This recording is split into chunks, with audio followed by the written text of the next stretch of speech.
दरम्यान अनैतिक संबंधातून हत्या झाल्याचं भासवण्यासाठी मृतदेह नेणाऱ्या रुग्णवाहिकेचा रस्ता बदलण्यात आल्याचा आरोप ग्रामस्थांनी केलाय।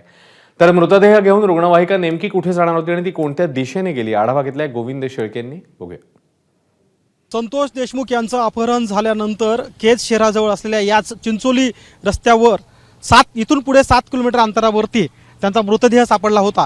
हा मृतदेह पोलीस व्हॅनमधून म्हणजे एका पोलीस गाडीमधून या ठिकाणी आणण्यात आला। जवळपास 6 ते 7 किलोमीटर संतोष देशमुख यांची बॉडी पोलीस गाडीमधून आणल्यानंतर या ठिकाणी 2 रस्ते फुटतात। म्हणजे मी सध्या जिथं उभा आहे तिथे माझ्या उजव्या बाजूला तुम्हाला जो रस्ता दिसतो तो केज शहरामध्ये जातो आणि बरोबर माझ्या डाव्या बाजूला हा जो रस्ता जातो तो कळंबकडे जातो। चिंचोलीवरून संतोष देशमुख यांची बॉडी आणल्यानंतर ती गाडी माझ्या उजव्या साईडला म्हणजे केज शहराकडे जाणे अपेक्षित होती, मात्र ती केज शहराकडे न जाता गावकऱ्यांचं म्हणणं असं आहे की इथून पुढे जवळपास 200 मीटरवरती ती गाडी गेली। मात्र त्या गाडीसोबतच मसाजोगची जे गावकरी होती त्यांचीही गाडी होती। कदाचित ती गाडी मागं असल्यामुळेच या ठिकाणाहून पोलिसांनी परत व्हॅन त्यांची जी गाडी होती ती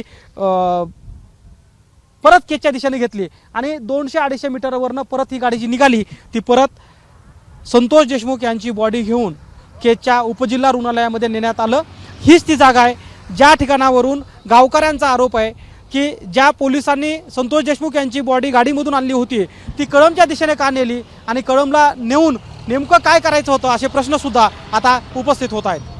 कॅमेरामन आयुब कादरीसह गोविंद शेळके, एबीपी माझा, केज। एबीपी माझा, उघडा डोळे बघा नीट।